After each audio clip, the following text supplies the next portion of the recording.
For most of human history, space has looked peaceful and beautiful from a distance. A silent ocean of stars that inspires hope, curiosity, and dreams of exploration. But the closer we look with real science, the more uncomfortable the truth becomes, because space is not empty, friendly, or forgiving. It is one of the most hostile environments the human body can ever face, and every single step away from Earth strips us of the protection that quietly keeps us alive every second of our lives. Beginning with Earth's atmosphere, which is not just air but a life-saving shield that blocks deadly radiation, burns up incoming meteors, regulates temperature, and provides pressure that our bodies depend on to function. And the moment we leave it, we are exposed to cosmic radiation powerful enough to damage DNA, destroy cells, increase cancer risk, and slowly break down the human nervous system in ways we still do not fully understand. And this radiation is not a distant problem for future astronauts, but a constant, invisible storm that travels through spacecraft walls and human tissue alike, day after day, month after month, with no real escape. And unlike on Earth, where our magnetic field deflects most of it, deep space offers no such mercy, meaning that even a mission to Mars could expose astronauts to a lifetime's worth of radiation in just one journey, and that is only one layer of danger, because space also removes gravity, a force so familiar that we forget how deeply our bodies rely on it, and without gravity, muscles weaken, bones lose density, vision changes, blood redistributes, the heart reshapes itself, and the immune system becomes less effective, turning strong, healthy humans into fragile biological experiments floating inside metal shells. And while exercise helps slow this damage, it does not stop it, which means long-term space travel is not just uncomfortable but physically destructive. And then there is isolation, a psychological challenge as serious as any physical threat. Because in deep space there is no immediate rescue, no fresh air, no help coming quickly if something goes wrong. And history has shown us again and again that even small technical failures can become deadly when humans are trapped millions of kilometers from Earth, relying entirely on machines that must work perfectly every second. And machines, no matter how advanced, always fail eventually, whether through human error, software bugs, mechanical wear, or unpredictable cosmic events. And speaking of unpredictability, space is filled with dangers we cannot see coming, like micrometeoroids traveling faster than bullets, capable of puncturing spacecraft hulls in an instant, or solar flares that can release massive bursts of radiation and charged particles, powerful enough to overwhelm shielding and disrupt electronics, turning a carefully planned mission into a race against time. And beyond these immediate dangers lies the deeper cosmic reality that space is shaped by extreme forces far beyond human control, including black holes, collapsing stars, and violent gravitational fields that stretch, crush, and distort everything nearby, reminding us that the universe does not care about human ambition, survival, or dreams. It follows its own laws without exception. And while black holes are not something astronauts will accidentally encounter, they symbolize a broader truth about space, that it is governed by physics that is brutally indifferent to life. And even planets that seem promising, like Mars, are worlds of extreme cold, thin atmospheres, toxic dust, and radiation-filled skies, where survival would require constant technological support, and a single failure could mean death. And despite all of this, humans continue to dream of becoming a spacefaring species, not because space is safe, but because curiosity is written into our biology, and exploration has always come with risk. Yet there is a dangerous myth we often tell ourselves, that technology will eventually solve everything, that we will engineer our way out of nature's limits. But science does not support blind optimism. It teaches humility, showing us again and again that the universe is not built for us. We are adapted for a narrow, fragile set of conditions found right here on Earth. And the further we push beyond those conditions, the more artificial and delicate our survival becomes, balanced on layers of technology that must never fail. And this is why space travel, especially long-term human space travel, is not just difficult but fundamentally dangerous, not because we lack intelligence or courage, but because we are biological beings evolved for Earth, trying to exist in an environment that actively works against every system that keeps us alive. And perhaps the real lesson is not that we should stop exploring space, but that we should stop romanticizing it and instead face it with honesty, respect, and caution, understanding that every mission beyond Earth is not a victory lap for humanity, but a calculated confrontation with the most unforgiving reality we have ever known, where survival is temporary, mistakes are fatal, and the margin for error is almost zero. And when we talk about surviving in space, we are not only talking about technology or engineering, we are talking about time, because the longer humans stay away from Earth, the more the risks multiply rather than disappear. And time is something space does not forgive, as months turn into years and small problems become permanent damage, because the human body has no biological memory of how to live without Earth. And even after astronauts return home, many of the ES caused by spaceflight do not fully reverse, including bone loss, muscle weakening, altered vision, and possible long-term damage to the brain itself, which means space does not just threaten life during the mission, it can permanently reshape the people who dare to go there.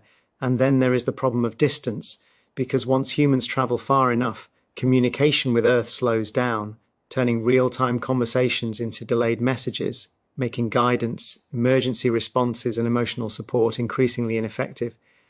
And this isolation is not theoretical. It affects decision-making, mental health, and group dynamics, especially when people are confined together in small spaces under constant stress, knowing that they cannot simply turn back if something goes wrong. And history shows us that even on Earth, isolation and confinement can lead to conflict, anxiety, depression, and cognitive decline. So imagine facing those same psychological pressures while also knowing that one mistake could end the mission and everyone on board. And beyond the human mind lies the fragile nature of life support systems, because in space, oxygen, water, temperature, and pressure are not natural conditions, but artificial miracles maintained by pumps, filters, software, and sensors that must operate continuously.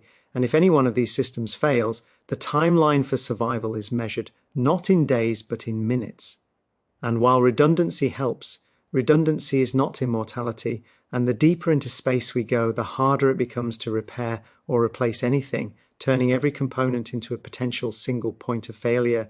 And then there is the harsh reality of planetary environments themselves, because Mars, often described as humanity's backup home, is not a second Earth but a frozen desert, with almost no atmospheric protection, intense radiation, toxic soil, massive dust, storms and temperatures that can kill exposed humans in seconds, meaning that living there would require constant shelter, constant maintenance, and constant vigilance, making every day a survival challenge rather than a life. And even beyond Mars, the dream of travelling to distant stars collapses under the weight of physics itself, because the distances are so vast that journeys would take generations or require technologies that remain purely theoretical. And during those journeys, humans would be exposed to risks for decades with no possibility of rescue or return. And this raises a deeper question about whether human bodies and minds are even compatible with such missions, or whether space exploration on that scale belongs more to machines than to people. Because robots do not need air, do not suffer radiation-induced fear, do not lose bone density, and do not panic when systems fail. And this does not mean human curiosity is a mistake, but it suggests that our role in space may need to change, shifting from physical presence to remote intelligence, from heroic imagery to realistic strategy, and perhaps the most uncomfortable truth of all is that Earth remains the only place in the known universe where humans can survive without constant life support, where the sky protects us, gravity holds us together, and ecosystems quietly do the work of survival for free. And once we truly understand how rare and fragile that balance is, space travel stops looking like an escape and starts looking like a warning, reminding us that before we rush to conquer the stars, we must first understand the limits of being human. And when we step back and look at the bigger picture, space travel forces us to confront an uncomfortable reality about progress itself. Because for centuries, Humanity has measured advancement by how far we can go, how fast we can travel, and how much territory we can reach. Yet space challenges this idea by showing us that expansion does not automatically mean survival, and that moving outward without fully understanding the consequences can increase our vulnerability rather than reduce it, because every kilometre away from Earth removes us from the natural systems that evolved alongside us for millions of years, systems that quietly regulate our temperature, recycle our waste, protect us from radiation, and provide food, water, and breathable air without machines. And when we replace these systems with technology, we are not upgrading nature, we are attempting to imitate it with tools that are fragile, limited, and dependent on constant maintenance. And this creates a false sense of control, where success depends not on harmony with the environment, but on the absence of failure. And in space, failure is not dramatic or heroic. It is silent, sudden, and final, because there is no margin for improvisation when oxygen runs out or pressure drops. And this reality forces scientists to ask difficult questions, not about how to reach distant worlds, but about whether it is wise to send human bodies into environments that fundamentally reject life, especially when unmanned probes can explore more safely, for longer periods, and at far lower risk. And yet, despite all this knowledge, humans continue to look up, not because space is kind, but because curiosity is part of who we are. And curiosity does not disappear when faced with danger. It only becomes more cautious, more informed, and more honest. And perhaps the real purpose of space exploration is not to escape Earth, but to understand it better. Because every mission reminds us how perfectly tuned our planet is for life, how rare stable atmospheres, magnetic fields, and liquid water truly are, and how easily that balance can be lost. And when we see how hostile space is, it beckons. Mais impossible to ignore how precious Earth is, not as a stepping stone, but as a miracle of physics and biology working together. And this shifts the narrative from conquest to responsibility, from dreams of abandonment to the urgency of preservation, because if Earth fails, there is no nearby refuge waiting for us, only a universe that is beautiful to observe but deadly to inhabit. And so the idea that space travel is a death trap is not meant to inspire fear for its own sake, but to strip away fantasy and replace it with understanding, reminding us that science is not about comforting stories, but about truth. And the truth is that human life exists on a narrow edge of possibility, protected by conditions that cannot be easily recreated elsewhere. And recognizing this does not make humanity small. It makes our survival meaningful. Because knowing our limits is not weakness, it is wisdom. And perhaps the most important journey humanity can take is not outward into the darkness, but inward toward a deeper respect for the fragile world that already keeps us alive.